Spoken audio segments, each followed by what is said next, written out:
Honda says the money will go towards building internal combustion engines, hybrid electric vehicles, and battery electric vehicles on the same line. Just imagine this.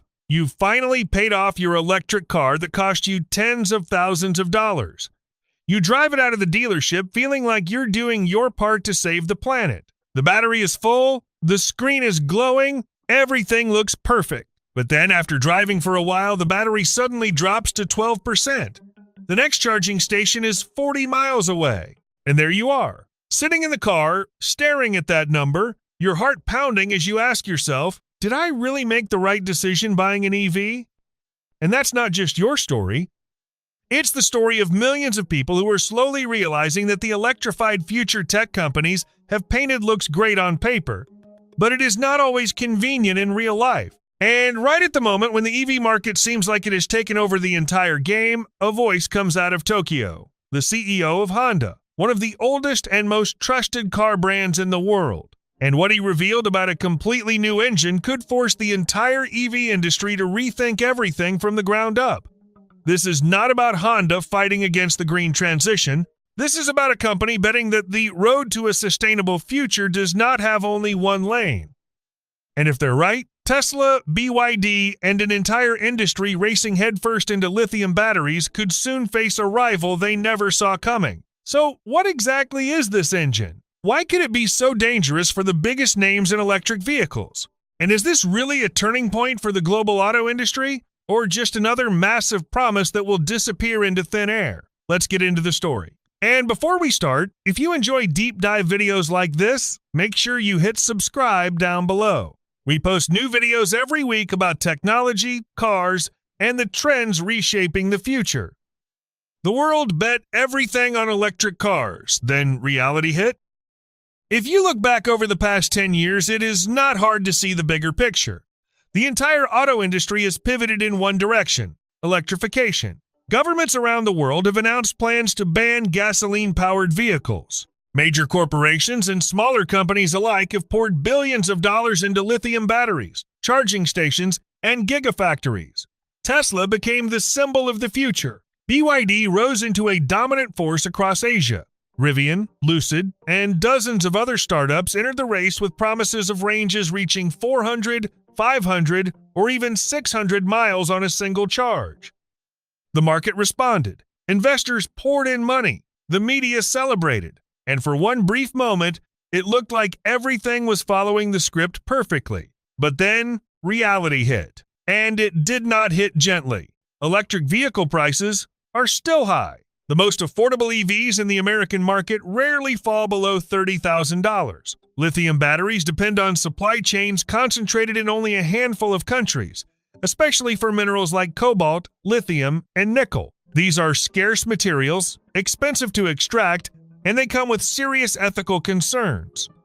Fast charging infrastructure is still limited and unevenly distributed. Do you live in the suburbs or a rural area? Then your experience can be completely different. And this is the part that matters most, the part most EV commercials never talk about. Most of the world is not Los Angeles or Munich. Billions of people live in places where the power grid is unreliable, charging stations barely exist, and average incomes are nowhere near enough to dream about buying an imported electric car. For them, the so-called green revolution is happening on another planet.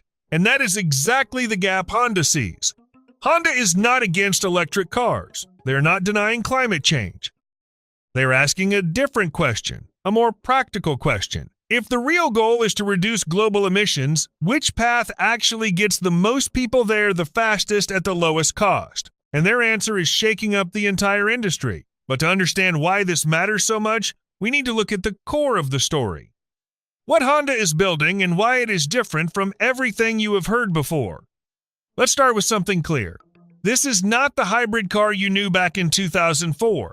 When people hear the word hybrid, most of them immediately think of the Toyota Prius. Quiet, efficient, but not exactly exciting. A car for practical people, not enthusiasts. And that image has become deeply rooted in a lot of people's minds, especially in America, where car culture has always been tied to engine power and the feeling behind the wheel. But what Honda's CEO revealed does not belong in that category.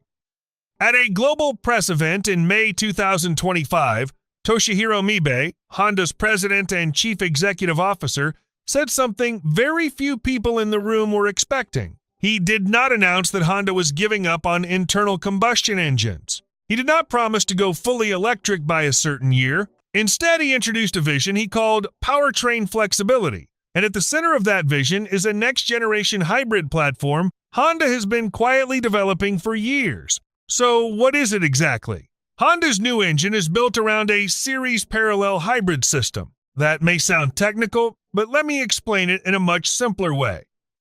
In a fully electric vehicle, all the energy comes from the battery. You plug it in, the battery charges, and the car drives. It is simple, but it depends entirely on charging infrastructure.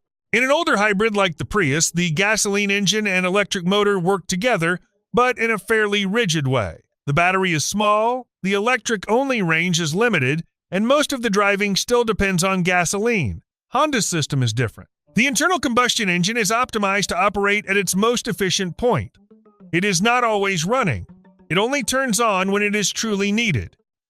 For most city driving, especially at lower speeds and in stop-and-go traffic, the vehicle can run entirely on the electric motor. When you need stronger acceleration or you're driving on the highway, the gasoline engine comes in. It is more powerful, turbocharged, and tuned to burn fuel at lower temperatures in order to reduce emissions. The result?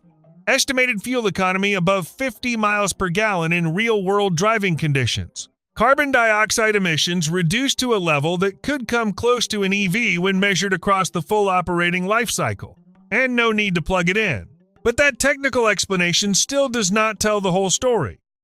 What really stands out is the way Honda allows the electric motor and gasoline engine to communicate with each other in real time, not based on a fixed schedule, not through a simple algorithm. The system distributes power using live data from speed sensors, vehicle load, temperature, and even the driver's habits. You drive aggressively? The car understands and adjusts the power delivery. You are cruising down the highway for a long distance? The system shifts into a fuel-saving mode so smoothly that you barely notice the difference. And the driving experience? Smooth, responsive. And according to people who have tested it, it does not have that hesitant, indecisive feeling that older hybrids have often been criticized for. At first, it may sound like Honda is simply improving something that already exists, but this small detail could be the thing that changes the entire game. The real breakthrough is not the technology, it is the money. Let me ask you a straightforward question. If there were a car that got 50 miles per gallon, produced emissions close to an EV over its full life cycle, felt good to drive, and did not require you to worry about charging stations, but cost only half as much as the cheapest Tesla, would you care? That is not a hypothetical question. That is the question Honda is asking the market. And this is the part analysts are really paying attention to. Honda's cost advantage does not come from some breakthrough material or a secret formula. It comes from something much simpler. Decades of experience. Honda has been building internal combustion engines for more than 70 years. The factories are already built, the production lines are already running, the workers are already trained.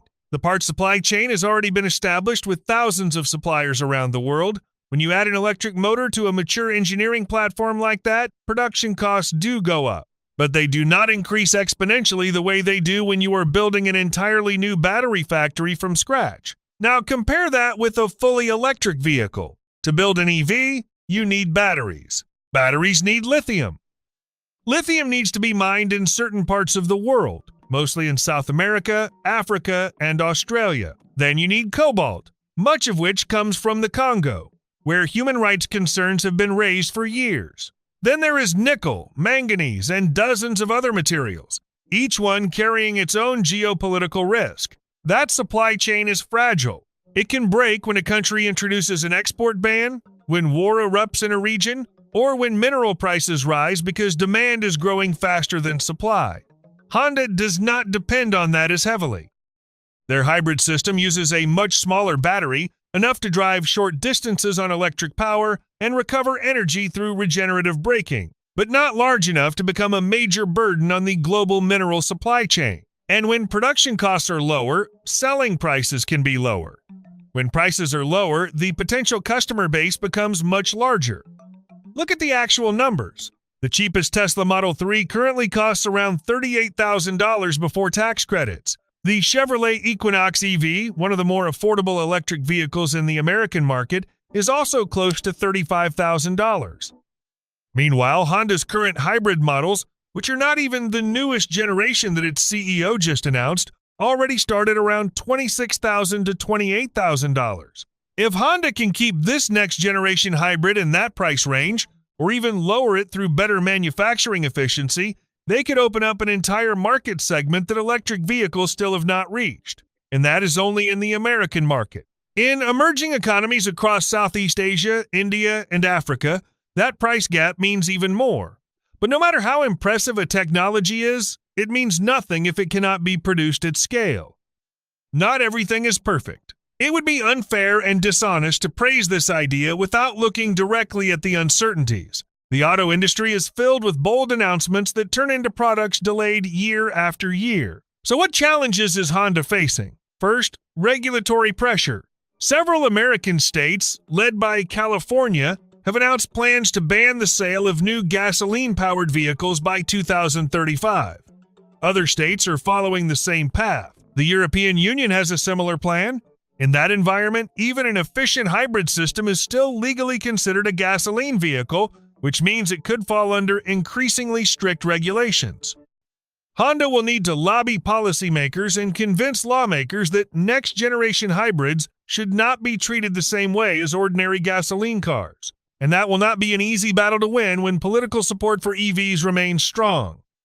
Second, brand perception. Honda needs to change how consumers, especially younger buyers, view hybrids. Right now, hybrid still feels like a halfway solution to many car buyers under 40.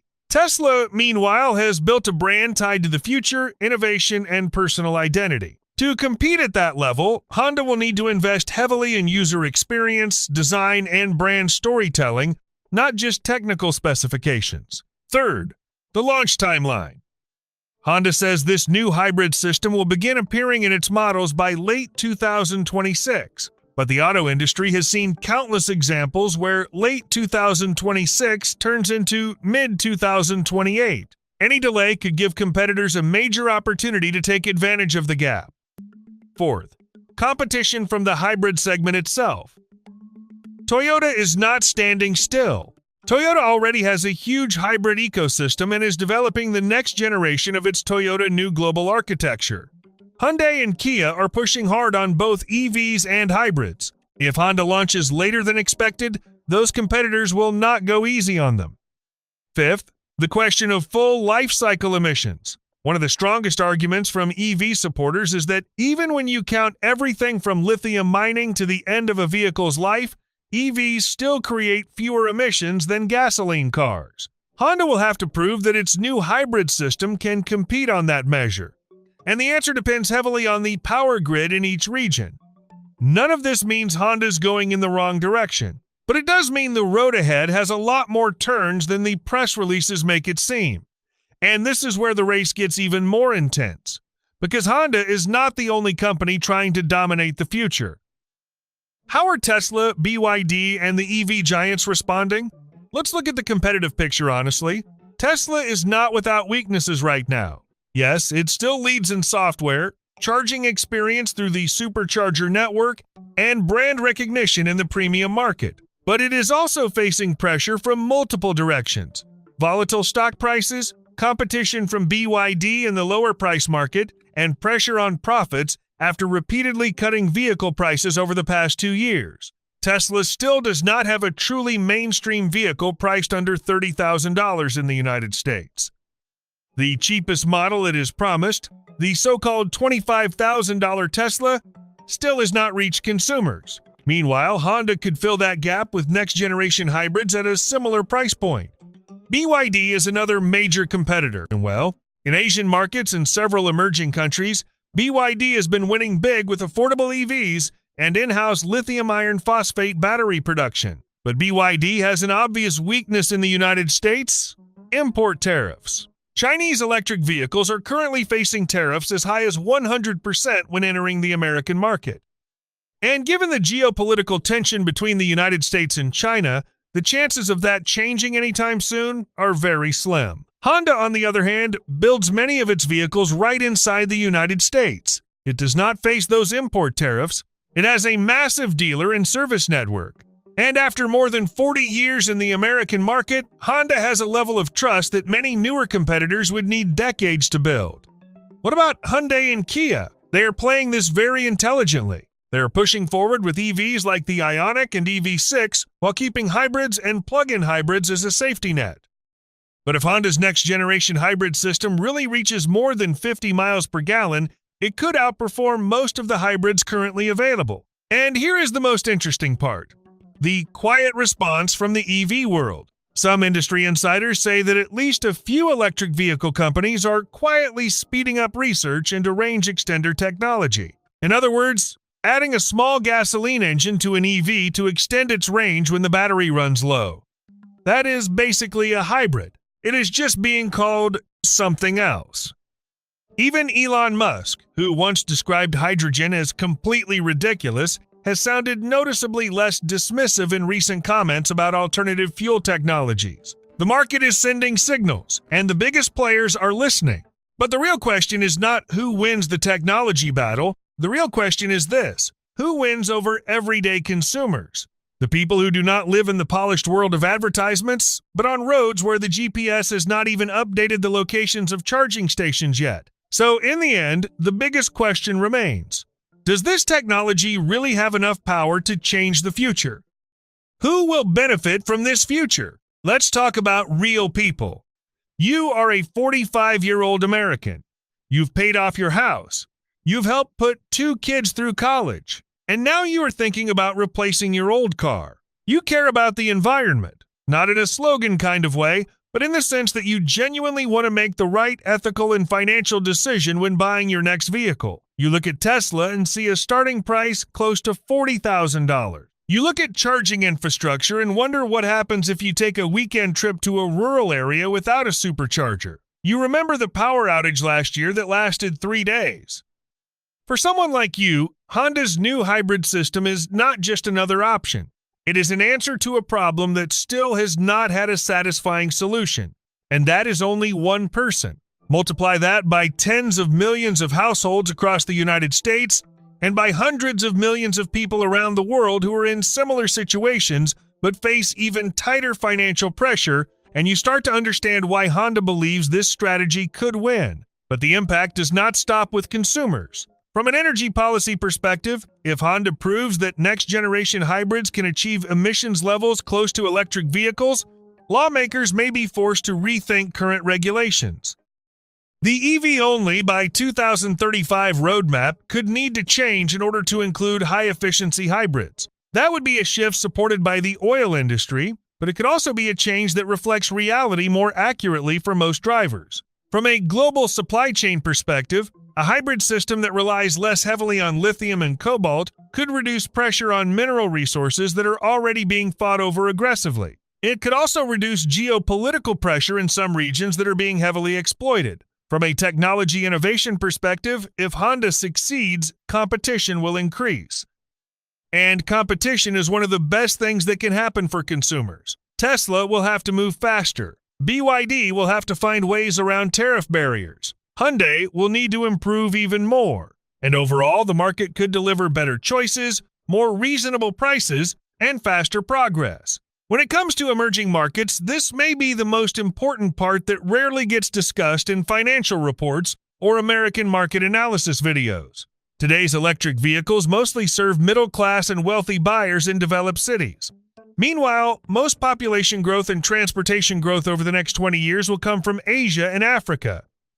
In those places, electricity grids are often unstable, consumer incomes are lower, and the need for reliable transportation is urgent. Honda already has a deep presence across Southeast Asia, India, and several African markets. If it can bring this new hybrid system into motorcycles, three-wheelers, and affordable family cars, as CEO Maib has outlined, then the impact is no longer just about car market share. It becomes a story about who gets access to cleaner transportation and who gets left behind.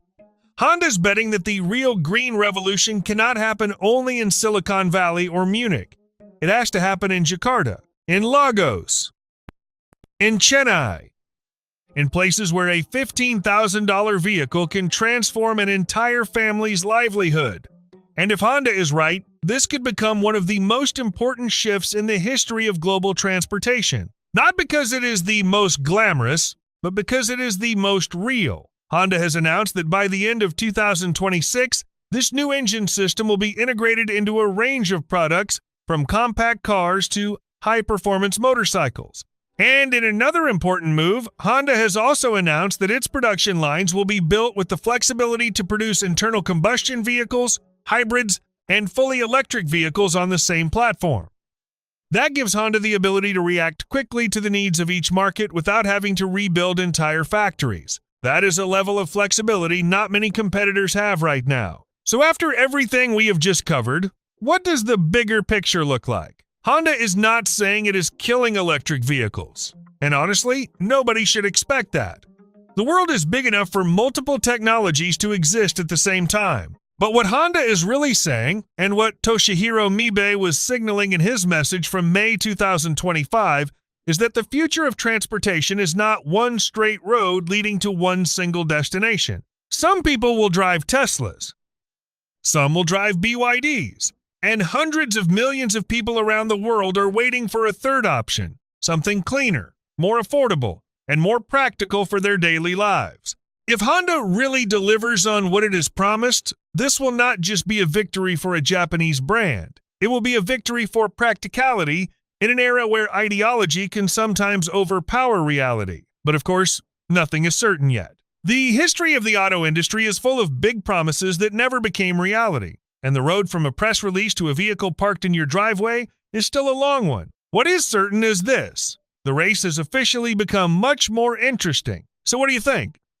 After everything you have heard, would you choose a fully electric vehicle, a next-generation hybrid like the one Honda is promising, or are you still waiting for something completely different? Leave your thoughts in the comments below. I read every comment, and I really want to know where you stand in this debate.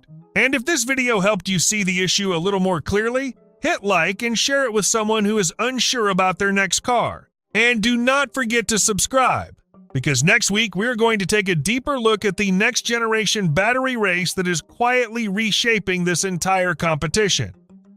See you in the next video.